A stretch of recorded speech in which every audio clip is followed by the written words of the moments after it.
Hello everyone, this is Jonathan Little, and I'm excited to announce that I've recently started making training videos for the poker training site Crush Live Poker.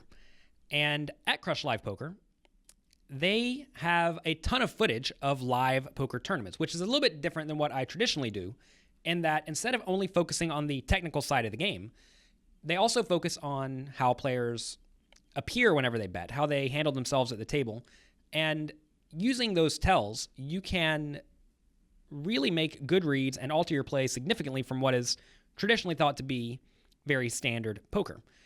Each month at Crush Live Poker, I'm going to be uploading a poker training video where I will be going over live poker tournament hands. I'm about to show you one of those where we review hands from Dan Colman.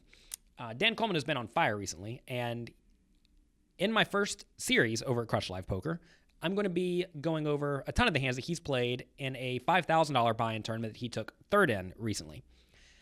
You can actually get a free month of Crush Live Poker completely for free if you use the link jonathanlittlepoker.com/crush. I highly suggest you check it out. I try to give things away to you, my followers, completely for free, and this is no exception. Also, if you sign up and watch my training videos, at the end of the videos at Crush Live Poker, I tell you how you can get strategies for beating small stakes poker tournaments completely for free. So take a look at this hand. I found it particularly enlightening, and I hope you enjoy it. This next hand, we see Colman raise to 225,000.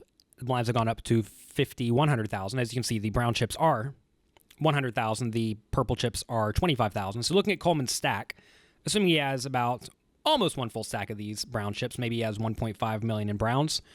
And then he has, looks like an additional 2 million behind, so he has roughly 3.5 million. Maybe a little bit more. So 35 big blinds or so. He raises with King Queen from what looks like the hijack seat.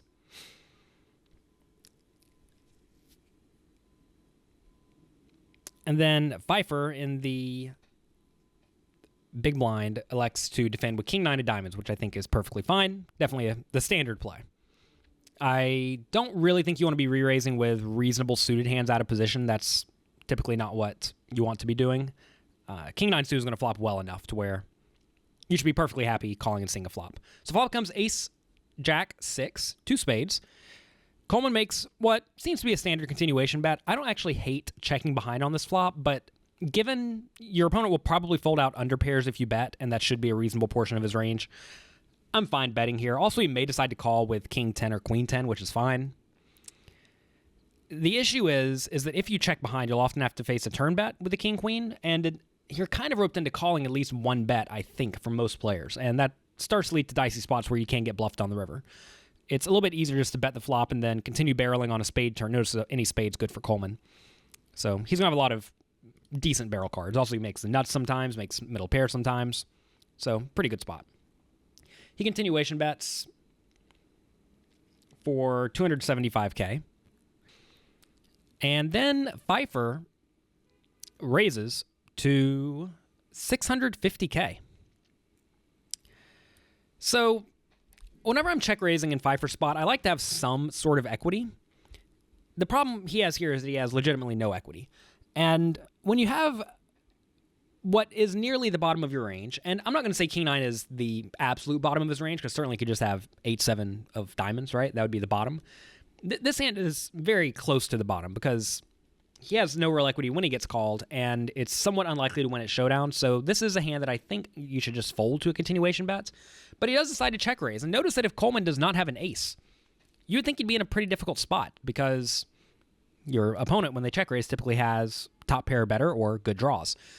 It's very important to try to figure out what you think Pfeiffer is check raising with. Like, what is his check raising range in this scenario? If you know that he only check raises a flop with draws, for example, say you know he loves to slow play top pair and premium hands, I want to make it clear, check calling with top pair I think is perfectly fine. I do not think you need to be check raising with an ace, but a lot of amateur players do. I don't know anything about Pfeiffer, but if I was to sit down at this table, this would be my first hand. I would assume that Pfeiffer is the kind of guy who would check raise with top pair. I'm definitely folding the King Queen and getting out of the way. But if you think he is going to only be check raising with draws based on your experience with him, then King Queen's actually the nuts at the moment because it does beat all the draws besides the nut flush draw, which would be ace of spades, something else of spades. And Colman decides to peel. And I would never have called in this spot, I don't think. I personally view Colman's hand as too weak to call this check raise. And I also don't think it's going to play too well on very many turns. I mean, the only turn that's good is the 10, and the spades are fine. But even then, if your opponent continues betting, you still have to assume you're in pretty bad shape. And it looks like Pfeiffer fires out again for $925K. It's a pretty sizable bet, about half pot. And again, if I'm in Colman's shoes, I'm just folding every time. Perhaps he picked up on the fact that maybe he thought Pfeiffer was weak, or that, again, he was only check raising with draws. He certainly doesn't think he'll check raise with middle pair. So let's think about how would Pfeiffer play an ace if we thought he would check raise it on the flop? If we think Pfeiffer's check raising, say, any ace on the flop, is he really going to bet on a jack turn, which should be quite bad for him? Probably not. So when he's betting the turn, if we don't think he has middle pair, and we don't think he has an ace now, what is he left with? He's left with full houses and draws.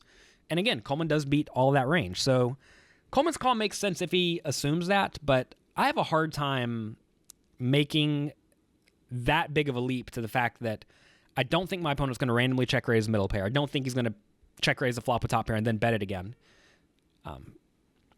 The real issue here is that the range of nut hands is just very small that Pfeiffer could have. And when he takes this line, it should be very polarized, meaning it's either a very strong hand or a very weak hand.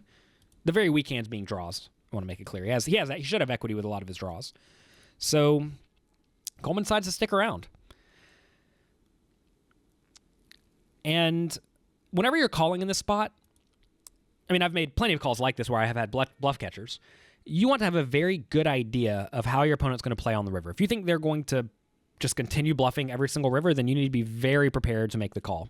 If you think they are going to only bet the river with the nuts and check all their busted hands, then you need to be very inclined to fold. And you want to have a very clear plan of how you expect to proceed in this scenario. So don't just mindlessly stick around in this spot and think, oh, I have king, queen. That's pretty good. I call.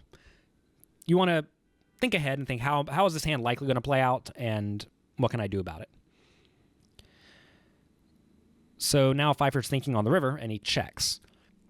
I think this is actually a really good card for Pfeiffer to continue bluffing, because notice that all of his nut hands are still the nuts. Ace jack, pocket jacks, listen to me. Pocket jacks, pocket sixes. Those are all still the nuts, and you'd want to bet the nuts.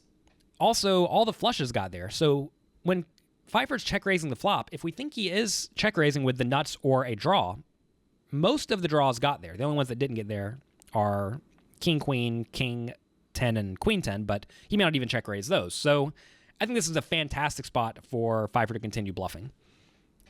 Like, if you are check raising with this hand, you want to be barreling when the board gets scary, and this is certainly a scary river, because if Colman has a bluff catcher, the most likely bluff catcher is an ace, he's going to be in a really nasty spot if you continue firing. And now, when he checks, does Colman decide to bluff? Do you think your opponent's ever folding an ace if he has an ace? I would probably guess not, unless you make a big bet, which would be an all-in bet. Notice pot's $3.7 million, and Colman has maybe $2.5 million behind. Yeah, I don't know. I think I'm probably going to bluff this. Although, if you think your opponent's range is only the nuts or nothing, it's pretty hard to have nothing. And notice you beat all the nothing, right? And your opponent's never going to fold the nuts, so there is no point in trying to bluff those hands. So really what this boils down to is, do you think Pfeiffer ever has an ace? If you think Pfeiffer has an ace and will fold it, you should consider bluffing. It's important to note, just because you think a guy has the ace, even if you know he has an ace, that does not mean he will fold if you go all in. But I'm probably going to...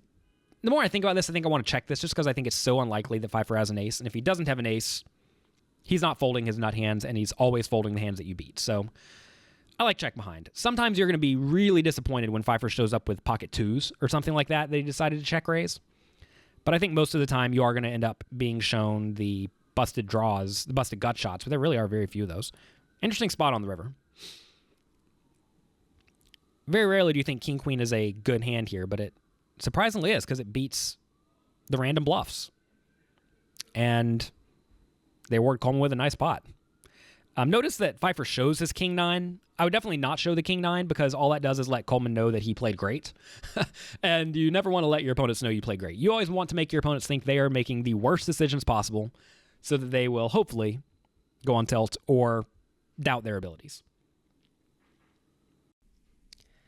I hope you enjoyed this pretty fun hand video. I certainly would have played the hand differently than Dan did, and I learned a little bit about how you should perhaps proceed in spots where you do get check raised on the flop, especially if you think your opponent's range is likely very bluff heavy or draw heavy. So pretty cool hand. Remember, there are a lot of hands I've put on Crush Live Poker so far, and you can sign up and get a free month at jonathanlittlepoker.com/crush. Also, if you sign up and watch one of my first 2 videos that I've uploaded, you can get a PDF copy of Strategies for Beating Small Stakes Poker Tournaments completely for free. So there's a lot of free things I am giving away here, and I hope you enjoy it. Thanks for watching, and be sure to check out my blog, if you're not there already, at jonathanlittlepoker.com. I'll talk to you next week.